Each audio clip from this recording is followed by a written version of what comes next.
Welcome back to the Die the Yoga Witch podcast. I am so thrilled that you guys are joining me today because we are delving into a powerful theme, shedding the old and embracing the new. Today, we are taking a journey inward, a ritual of transformation. All right, so we all carry baggage. Old stories, limiting beliefs, past hurts, and outdated ways of thinking. Think of it like an old, worn-out cloak. It might have served us at one point, provided us comfort, but now it is heavy, itchy, and absolutely no longer reflects who we are. Today, we are going to explore how to gently, intentionally shed these old cloaks and step into the radiant, new versions of ourselves. And if you want to keep up on my podcasts, my daily draws, and everything else, hop over and like, share, subscribe, follow me, and ring the bell for, notifications. All right, my friends. Let us start by acknowledging the courage it takes to even consider letting go. Change can be scary. Our brains, they're wired for familiarity and for safety. Holding on to the old, even if it's painful, can definitely feel more comfortable than venturing out into the unknown. But growth, true magic, happens outside of our comfort zones. So, I have never hidden that I am a survivor of multiple different types of trauma. Because of these traumas, I have had to shed quite a few things. Relationships, beliefs, and a couple of times even my home. Do I regret any of it? No. I did what was necessary to survive and to thrive. Was it easy? Oh, hells no. I have walked away from 2 marriages because of the abuse I was living with, and I have walked away from most of my family of origin because of abuse that they refused to acknowledge. The process is never easy, nor is it painless. That said, I am here today because I did it. The hardest part for me to shed, though, the belief that I deserved it, that I deserved to be treated like I was less than, that I deserved to be hurt. I have been in therapy for the better part of 30 years to deprogram that, and it's finally sinking in. I'm now working with my therapist on shedding the guilt that I have carried for allowing it to go on for as long as it did. It's a process, and I feel like a tree shedding the moss that has choked me and weighed me down for so long, and now I am ready to grow into the person I was always meant to be. So, how do we actually do this shedding? It's not a one-size-fits-all process, but here are some of the tools that I use and am sharing with my students. The first step is awareness, recognizing what needs to be shed. What are the recurring patterns in your life that no longer serve you? What beliefs are holding you back? Journaling, meditation, and honest self-reflection are powerful tools for this. So here are some guided journaling prompts to use, and you'll find them in the blog. What beliefs about myself or the world no longer serve me? Where did these beliefs originate? What limiting beliefs have held me back from achieving my goals? What boundaries do I need to create in my relationships? What negative self-talk patterns do I have that I need to release? What past experiences or traumas am I still holding on to, and what emotions arise when I think about them? And finally, what past regrets am I still carrying? Next, we have acceptance. It's a word that often gets confused with condoning or resigning ourselves to something undesirable. But true acceptance, as I have come to understand it, is a powerful tool for liberation. Think of it like this. When we resist what is, whether it's a past experience, a current challenge, or even an uncomfortable emotion, we are essentially creating a friction point within ourselves. We are fighting reality, and as anyone who's ever tried to push against a strong current knows, that only leads to exhaustion and ultimately more suffering. As a vet, I've had to grapple with the reality of experiences that left massively deep scars. As a witch, I understand the importance of acknowledging the shadow self. As a yoga practitioner, I know the body holds on to tension. In all of these aspects of my life, resisting what is happening, only creates more pain and more trauma. Acceptance is not about saying, oh, it's fine that this happened.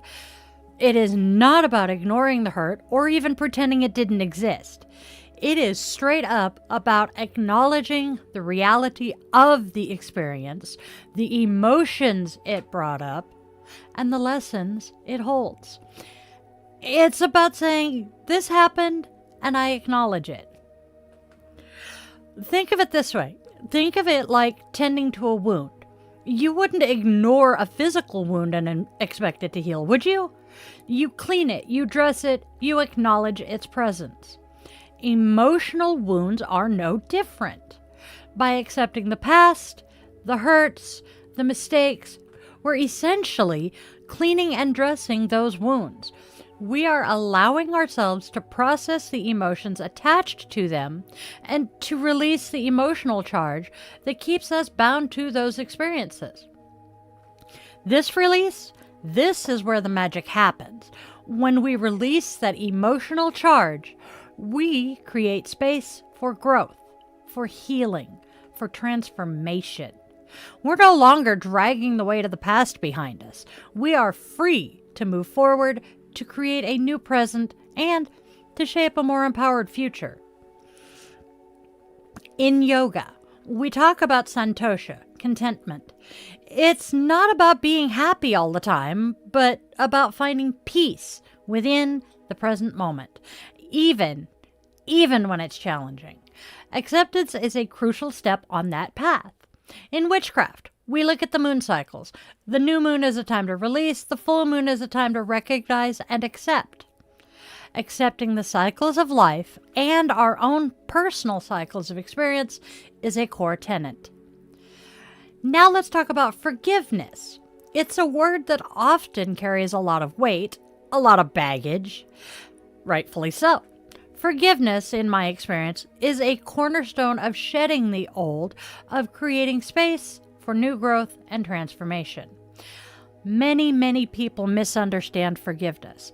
They think it means condoning harmful behavior, letting someone off the hook, or pretending that what happened just didn't matter. That is not what I'm talking about. Forgiveness truly is about freeing yourself. It's about releasing the heavy burden of resentment and anger that you carry. Holding on to your anger, whether it's toward someone else or toward yourself, is a lot like carrying a burning coal in your hand. It only hurts you. It keeps you tethered to the past, preventing you from moving forward. It clouds your judgment, distorts your perceptions, and massively drains your energy. As a witch, I understand the power of energy. Holding on to resentment creates a stagnant, negative energy field around you. It blocks the flow of positive energy, preventing you from manifesting your desires and living your best life. In my yoga practice, I work to release tension from my body. Holding on to resentment creates tension in the mind, the body, and the spirit. Forgiving others, and especially ourselves, is an act of self-love. It's an acknowledgement that we are all imperfect beings capable of making mistakes. It's about choosing to release the pain and suffering that we've been carrying so that we can create space for healing and growth. As a vet, I know that holding on to past events does nothing but hinder your ability to move forward. I mean, I live with PTSD. As a mother, I fully understand we all make mistakes. As a yoga teacher, I know holding on to tension is detrimental. And as a witch, I know stagnant energy is harmful. And let's be honest here. Forgiving ourselves is often the hardest part. We hold ourselves to impossibly high standards, berating ourselves for mistakes and shortcomings. As I said earlier, I am currently working with my own therapist to forgive myself and shed the guilt for not standing up for myself and my children sooner. But self-forgiveness is crucial. It's about acknowledging our humanity, accepting our imperfections, and choosing to learn and grow from our experiences. Now, I would like to guide you guys through a short meditation for self-forgiveness. So, find a comfortable position, either sitting or lying down. Close your eyes and take a few deep breaths, allowing your body to relax.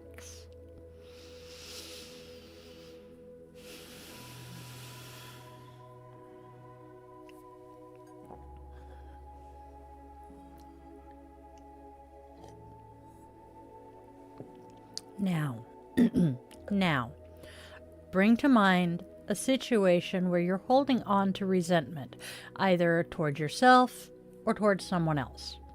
Doesn't have to be a major event. It could be a small, lingering feeling.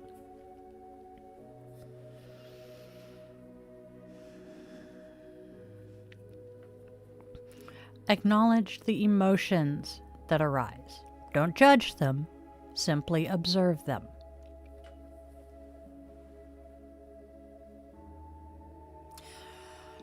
Now, imagine yourself standing before the person you need to forgive, or visualize a younger version of yourself. If it is yourself, look at that younger self with compassion. If it is someone else, imagine them as a child.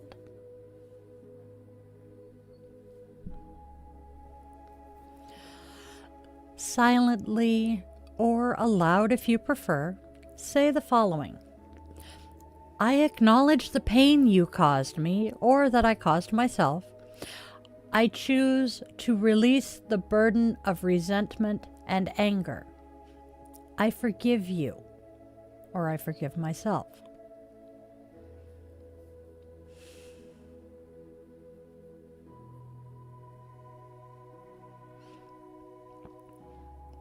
Repeat the phrase, I forgive you, several times, feeling the release with each repetition.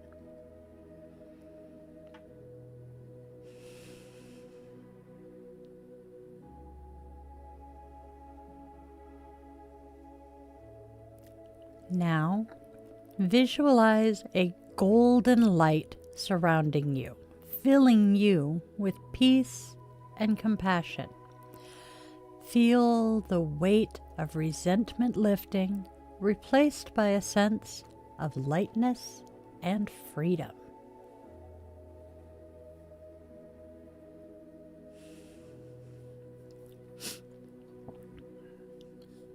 Take a couple more deep breaths, and when you're ready, gently open your eyes.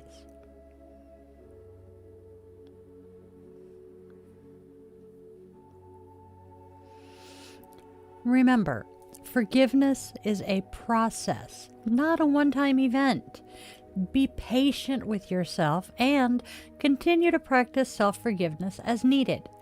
You are worthy of peace and healing. Now, let's talk about gratitude and how it weaves into this process of shedding the old. It might seem counterintuitive to find gratitude within experiences we're actively trying to release. But hear me out. As we journey through life, we accumulate a tapestry of experiences, both joyful and painful. We often focus on shedding the painful ones, the ones that hold us back, the ones that cause us suffering. But even within those challenging experiences, there are invaluable lessons and opportunities for growth. Think of it like this. Even the most gnarled, storm-battered tree has learned resilience. It's grown stronger from the very forces that tried to break it. So do we. As a veteran, I have seen and experienced things that no one should ever have to. But even within these experiences, I've learned about strength, resilience, and the power of human connection. As a mother, I have made mistakes, and those mistakes have taught me more about myself and my children than any perfect moment ever could. In my yoga practice, we learn to find stillness within discomfort. In my witchcraft, I understand that even the shadow has its purpose. Finding gratitude isn't about pretending that the pain didn't exist. It's about acknowledging the lessons learned, the strength gained, and the wisdom acquired. It's about shifting our perspective from victim to student. I am one of the very few people who, when asked if I were able to go back in time and change anything, would I? And I say no. Even with all of the ugly, nasty, horrific traumas I have survived, I wouldn't change any of them because they are the experiences that form the woman, the witch, that I am today. That is me finding my gratitude in those experiences. When we focus solely on the pain, we remain trapped in the past. But when we look for the lessons, we create space for growth and transformation. We integrate those experiences into our being, transforming them from burdens into stepping stones. Think of it like composting. Even the most unpleasant organic matter can be transformed into rich, fertile soil that nourishes new life. We can do the same with our experiences. For example, perhaps a painful relationship taught you about setting boundaries. Perhaps a career setback taught you about resilience and perseverance. Maybe a health challenge taught you about self-care and compassion. Take a moment now to reflect on a challenging experience in your life. What lessons did you learn? What strengths did you develop? And what wisdom did you acquire? Even if it's just a small glimmer of insight, acknowledge it. Express gratitude for the growth that came from that experience. As we move forward on our path, let's carry with us not only the lessons learned, but also the gratitude for the journey. This gratitude allows us to integrate our experiences fully, transforming them into wisdom and strength that will guide us on our way. Okay, witchlings. We've done the work of clearing out the old, of shedding what no longer serves us. Now comes the fun part, the exciting part, making space for the new. It's like we've cleared the garden, and now we get to decide what beautiful things we want to plant. So, what do you want to invite into your life? What are your dreams and aspirations? This is where we get to dream big, to envision the future that we truly desire. As a witch, I know the power of intention. As a yoga instructor, I understand the importance of focus. As a vet, I know the value of having a clear mission. And as a human, I know the power of hope. Setting clear intentions is like planting seeds for the future you desire. It's about defining what you want to cultivate in your life, whether it's more joy, more abundance, more creativity, or deeper connections. Think of it this way. If you don't plant anything, weeds are going to grow. But if you plant specific seeds, you'll harvest a gorgeous garden. Your intentions are those seeds. Now, as a mother, I know that children need guidance to grow, and so do our dreams, right? As a podcaster, I set intentions for each episode. And as a yoga instructor, I set intentions for each class. Now, let's do a quick little visualization to help you set your intentions. Again, we're going to find a comfortable position, close your eyes, not if you're driving, and take a few deep breaths.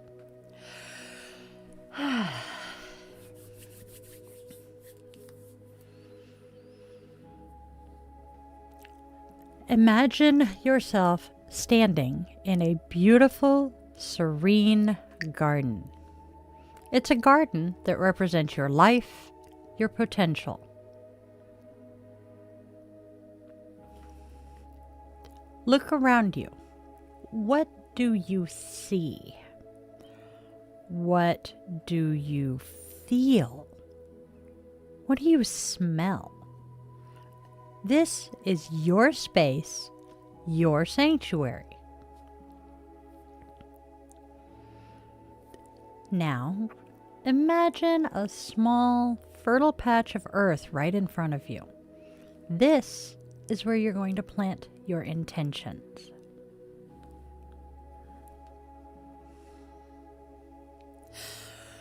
Bring to mind the things you want to invite into your life. What are your dreams and aspirations? What do you want to cultivate in your garden of life?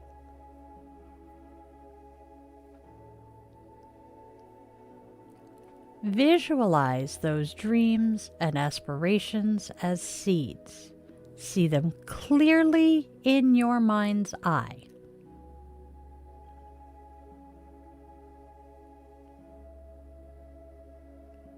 Now, gently plant those seeds in that fertile earth. Feel the warmth of the sun on your skin and visualize the seeds sprouting, growing, and blossoming. As you plant each seed, affirm your intention. Say it out loud or silently in your head. I intend to cultivate your intention in my life.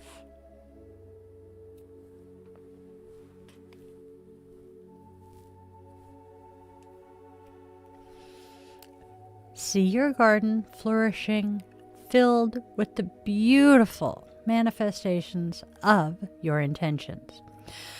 Feel the joy, the peace, the abundance that surrounds you.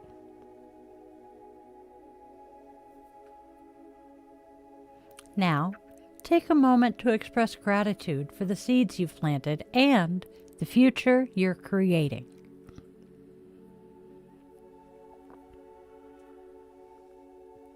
Take a couple more deep breaths, and when you're ready, gently open your eyes.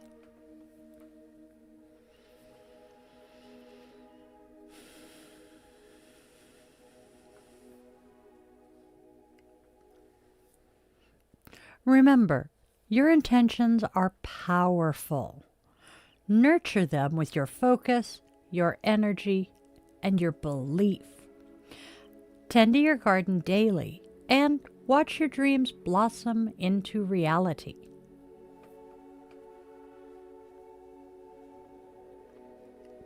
This process of shedding and embracing is cyclical. We don't just do it once and we're done. Life throws us curveballs. We grow, we evolve, and we need to continually reassess what's serving us and what's not. It's a dance of letting go and stepping in to our ever-evolving selves. The process of shedding old beliefs, relationships, and habits is a deeply transformative one, and it's essential to approach it with both self-care and self-compassion. Letting go can trigger a range of emotions, including grief, sadness, fear, and uncertainty.